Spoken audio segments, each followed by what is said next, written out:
السلام علیکم، میں ڈاکٹر ذاکر یونان سے اور 10 اکتوبر کے حوالے سے واقعات۔ مسلمانوں کے لیے سب سے بڑا واقعہ 680 10 اکتوبر کو سانحہ کربلا پیش آیا، جس میں حضرت امام حسین ابن حضرت علی رضی اللہ تعالیٰ عنہ کو یزید کی فوج نے شہید کر دیا۔ 10 اکتوبر 732 کو فرانس میں چارلس مائرل کی قیادت میں اموی افواج کو پوئیتیے کے مقام پر شکست ہوئی۔ 10 اکتوبر 2009 کو راولپنڈی میں GHQ پر دہشت گردوں نے حملہ کیا، جس سے 13 افراد ہلاک ہوئے۔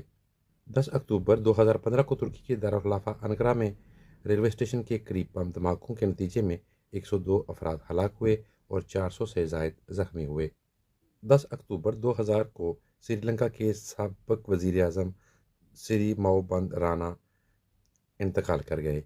10 اکتوبر 2001 خالدہ ضیاء نے بنگلہ دیش کی وزیر اعظم کے طور پر حلف اٹھایا۔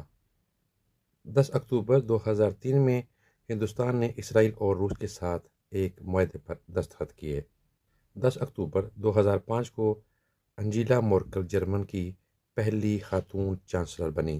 10 اکتوبر پاکستان میں عالمی یوم صحت ذہنی منایا جاتا ہے، ورلڈ مینٹل ہیلتھ ڈے منایا جاتا ہے۔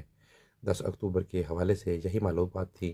اجازت دیجیے، اپنا بہت سارا خیال رکھیے۔ ٹیک کیئر، اللہ حافظ۔